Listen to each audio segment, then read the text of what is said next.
İmam Tirmizi Cami kitabını rivayet kılganday Hazreti Abu Umam el-Bahili aytat Peygamberimiz sallallahu aleyhi ve sellem'ga iki adamda aytışıp suraştı deydi. Öpösünün kimisi jakşırak.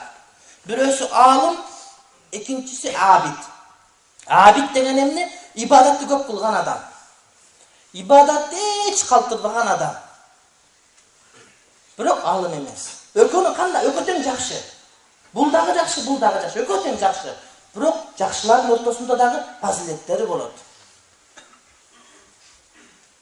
Degende aytты, meni menen sizlerin arаңardağı en tömönürögü diye esettegen kimiңер var sahabelerin arasынан? Meni menen oşol sizlerin en tömönüңөр kim bolsa, ökөөбүздүн ортобузда айырмачылык кандай болсо, алым менен абиддин ортосунда айырмачылык мына ушундай дейт. Sahabalardan en tömön, en jogorkusu ayta alabız tuğanlar, ayta alabız. Sahabalardan en jakşısı Abu Bakr, andan keyinkisi Umar, andan keyinkisi Usman, andan keyinkisi Ali. Andan keyinkisi 10 sahabalar 5'ke giriş anık bolup Peygamberimiz hadisinde aytılganlar. Oşentip kete berет, Peygamberimiz kançalık köp çürgöndüğüne jaraşa, en tömönküsü Peygamberimizni bir görüp kalgandары misal üçün. Demek sahabaların ortasında daraja var. Bu sünnilerde, alemi Şiitlerde nota gelmesi oldu İran'dan, Kuveyt'e Europe'dan. Şiitlerde en jakşısı Hazreti Ali, gerek bolsa Peygamberimizden dağı jakşı degenderi var. Sebep degende Cebrail perişte vahiyni alıp kelatıp, Peygamber menen Hazreti Ali okşuş bolgon üçün adaşıp ketip Muhammed'e orup alıp turdağı Hazreti Ali kalıp getirip olsa bu Peygamber bolçile degen gulat dep koç Şiitlerden ketip bergenderi şunda etikat kılışat. Şunday. Oşun üçün alар ya Ali dep zikir kılıp duruşat. Biz ya Allah degende. Yani ya Allah jardan ber deyiz go biz. Ya Muhammed dep aytpayбыз. Oşol siyaktı bular ya Ali dep aytıp duruşat.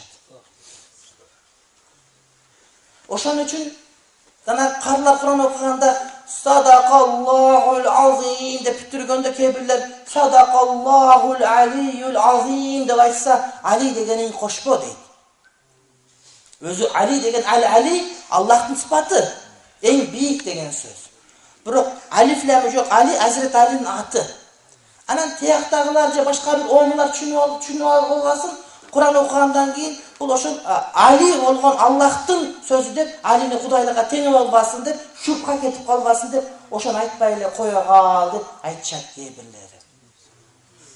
Jönüle Sadakallahul azim dep koy, Sadakallahul aliyyul azim dep aytpay ele koy. Ali desen ana Hazreti Ali eken dep turup, ana oğmular düşünbeyt ana. Ana Hazreti Ali Huday eken dep etikat kıl olbasın dep. Şiitlerden bizge girip ketken kebir nerseler var. Misal üçün Ümmet Ali degenler var. Ümmet Ali degen ümmeti Ali degen söz. Ali'nin ümmeti. Ali peygamber olup peygamberin ümmetini karmangan biz degen söz. Ümmet Ali'lar yok bizde.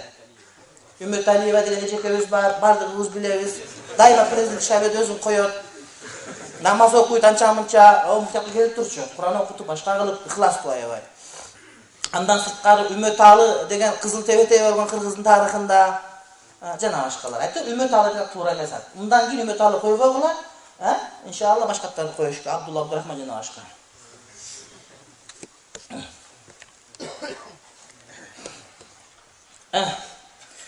Andan keyin Peygamberimiz aytdı. Allah Taala anın perişteleri, asmandagıların bardığı, yerdegilerin bardığı, yerdegilerin bardığı kimçalıdan geldi. İyinde жатқан құмырсқа дағы, ал емес судағы балықтағы адамдарға жақшылық үйреткен мұғалим адамға салават айтып тұрышады дейді. Muallimul hayr. Жақшылықты үйретіп, адамдарға талим беріп атқандарға ошол Аллах Таала өзү, анын периштелери, асмандагылардын бардыгы, жердегилердин бардыгы ушунчалык деңгээлде илиндеги құмырсқа. Жerdегі десе, жердің үстінде басып жүрген десең, инінде қалған құмырсқа кірбей қалыпты деп ойлабы? Иніндегі құмырсқа, ал емес анын түбіндегі суның içindегі балықтағы ошоға салават айтып тұрады дейді. Адамдарға жақшылық үйрете тұрған не болса. Сауд Арабистандын Малик Файсал деген өткөн. Пакистанга барсаңар, Файсал деген мечит бар, чоң кооз көркөм мечит бар. Ошону Сауд Арабиян падышасы курган. Ошол адамды Ошол америкалык башка бирөөлөр, ким экен так билбейм, америкалык деп айтпайт, ошо мусулман эместер бирөөсү инилерин курчтуп отуруп, ошол падышаны башка бир принцке өлтүртүп, Анан кийин өзүн да өлтүрүп ошенткен. Эгер ошол падыша Сауд Арабиясында дагы 5 жыл падышалык уланып турганда, анда мусулмандар да зекет ала турган кембагал калбайт эле деп айтышат. Малик Файсал, Алла ярхаму, ушундай адилеттүү падыша болгон. Ошол падыша болгон убакытта нефтилерди ошол европалыктар, америкалыктар тартып алабыз андамында деп келгенде, посолдун чыкырганда боз үй чатырын тигип, курма коюп, төөнүн үстүн коюп, төөлөрү жайып коюп айткан: "Сен азыр кыйын болуп атасың, нефт иштеткенди билип. Иштете албайбыз биз азыр. Иштетпей деле кое беребиз. Төөнү имип, курмасын жеп, сүтүн ичип, чатырга чыгып жүрө беребиз, ушинтип жүрүп келгенбиз. Азыр болбосо 100 жылдан кийин биздин балдарыбыз үйрөнгөндө нефтини чыгарып алабыз. Иштете турган болсоңор, бизге мындай баада иштетесиңер" деп шартын койгон. А биз кантип атабыз? Кумтөрдө, башка жерлерде каалган шартыбызды коюп атабызбы? Манас өлгөн жок, Бакай өлгөн жок, андан берак келип Курманбек өлгөн жок, эч ким өлгөн жок, кумтөр иштетилбей турган убакытта эле. Иштете албай калсаң иштете беребиз кийин деле. 100 жылдан кийин мисал үчүн жер үйдүгү башканыкы. Элине күйгөндөр ушундай иш кылат тургандар. Ал биздин байлыгыбыз, ал аманат биздики. Жердин үстү да астагы бар биздики тургандар. Файсал мына ушундай кылган, бирок өлүп калган. Өлтүрүп коюшкан. Бирок маселе анда эмес, маселе башкада тургандар. Малик Файсалдан сурашкан: "Эгерде сиз падыша болбосоңуз ким болор элеңиз?" дегенде, "Мугалим болор элем" деген. Себеп дегенде пайгамбарыбыз айткан: "Мен адамзатка мугалим болуп жөнөтүлдүм" деп. Мугалимчилик эң жогорку кесип. Өлкөдөгү бардык жердеги президенттер иштен кеткенден кийин мугалим болот. Себеп дегенде президенттен кийин кайсы иш болот? Супер президент деген сөз жок. Андан жогору бир эле иш бар. Бул адамдарга жакшылык үйрөтө турган мугалимчилик иш болот. Кээ бирлер мугалим болгонун намыс көрөт. Андай эмес тургандар. Мына адамдарга жакшылыкты үйрөтүүчүгө Аллах Таала өзү баш болуп, периштелери, асман жердегилердин бардыгы салават айтып турат. Кээ бирлер иштен түшүп калса өлүп калгандай көрөтөсүн. Жок, андай болбош керек. Барып сабак бер, дарс бер.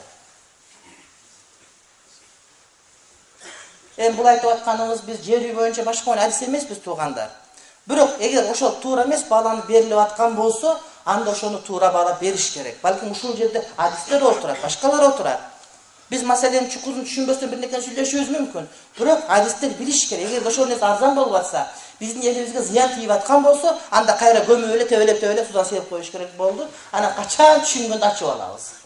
Ага чейин ысык бойдон тура берсин, дагы күшө берсин. Алтын байлык болот. Чыгарып казып кетирген менен тургандар жана кирип аткан кагаз, жана ушул кагаз же мына кагаздан айырмасы жок доллар дегендики. Ар бир чыгып аткан доллар о жактагы банкка коюлган алтын эсеби менен болот. Аякта бизде туалеттин башка чыгарганга окшогон фабрикасы барлар эле доллар чыгара турган фабрикасы бар тургандар. Бизде алдай берет ошентип. Адамдардын өзүнүн алтындары болуш керек. Байлык алтын менен. Себеп дегенде динибиз ошону көрсөткөн.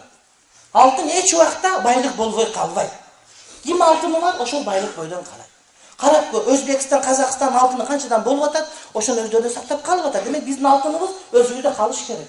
Ар бир адам үчүн алтын болуш керек. Качан инфляция болбойт, жанагы бизде сом деген кагаздар жок, айрылып ыргытып жиберип туруп, сомубуз алтындан болуп, тыйыныбыз күмүштөн болгондо инфляция токтойт, өлөт анда. Эмне үчүн инфляция акча көтөрүлүп төмөн түшүп турат? Ошол акчаларыбыз жалган болгон үчүн биздики. Априс кагаздар болгон үчүн. Ушундан айырмасы жок биздин жана кагаздарыбыздын, бир сом пулдарыбыздыкы болду. Махатхир, Малезиянын премьер-министри, эмне үчүн ошондой жаман көрүшкөн адамдар Малезияга мен алтын менен күмүштү жүгүртүүгө киргизем деген. Эгерде биз киргизсек, биз дагы ошондой болобуз тургандар. Бирок ага чоң саясий эрк керек, анан кичине баш керек. Ыйман керек.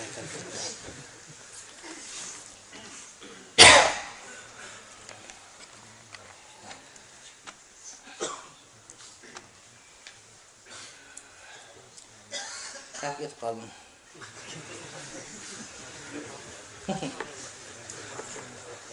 Равах Тирмизи.